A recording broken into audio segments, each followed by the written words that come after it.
আসসালামু আলাইকুম। আজকে মূলত কথা বলবো চিড়া খেলে আমাদের মূলত কি হয় এবং কি হয় না। তো চিড়া মূলত কিভাবে খাওয়া উচিত এবং উপকারিতা প্লাস অপকারিতা সবকিছুই আজকের এই ভিডিওতে জানতে পারবেন। সবাই অবশ্যই ভিডিওটি শেয়ার করে সবাইকে জানিয়ে দেবেন এবং সবার উপকারের জন্য অবশ্যই শেয়ার করে দিবেন। চিড়া হচ্ছে এক ধরনের খাবার যা বাংলাদেশ, ভারত, নেপালে খাওয়া হয়। ধান থেকে চিড়া তৈরি করা হয়। ভালো স্বাদের চিড়া পেতে হলে নির্দিষ্ট জাতের ধান নির্বাচন করতে হয়। চিড়া শুকনো বা ভেজা অবস্থায় খাওয়া যায়। পানি, দুধ এবং অন্যান্য তরল জাতীয় পদার্থ খুব সহজে চিড়া শুষে নিতে পারে। শুকনো চিড়া গুড়ের পাটালি দিয়ে খাওয়ার রীতি আছে। এটা খুব সহজে হজম হয়।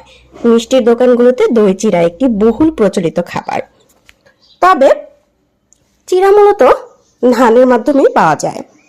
তাহলে চলুন জেনে নেওয়া যাক এই চিড়া খাওয়ার উপকারিতা এবং অপকারিতাগুলো কি কি। চিড়া খাওয়ার উপকারিতা হলো, চিড়া খাওয়ার উপকারিতা বলে শেষ করা যায় না। গরমের নাশকতায় বিকেলের খাবারে বিভিন্নভাবে রান্না করে দইয়ের সাথে, আমের সাথে কটকটি উপায়ে চিড়া খাওয়া যায়, তা বেল শেষ করা যাবে না। চিড়ায় আঁশের পরিমাণ অনেক কম থাকে, যা ডায়রিয়া এবং ডিজিজ, আলসারিট কোলাইটিস, অন্ত্রের প্রদাহ এবং ডাইভার্টিকুলাইসিস রোগ প্রতিরোধে চিড়া খাওয়ার উপকারিতা অনেক। চিড়ায় পটাশিয়াম এবং সোডিয়ামের পরিমাণ কম থাকার জন্য কিডনি রোগীদের ক্ষেত্রে চিড়া খাওয়ার উপকারিতা অনেক রয়েছে। সিলিয়াক ডিজিজের রোগীদের জন্য চিড়া খাওয়ার উপকারিতা রয়েছে। চালের প্রোটিন, প্রোলামিন এবং গ্লুটেরিনের শোষণে কোনো সমস্যা না থাকার কারণে এই রোগীদের জন্য চিড়া গ্রহণ করা নিরাপদ। এখন জেনে আসি চিড়া খাওয়ার অপকারিতা।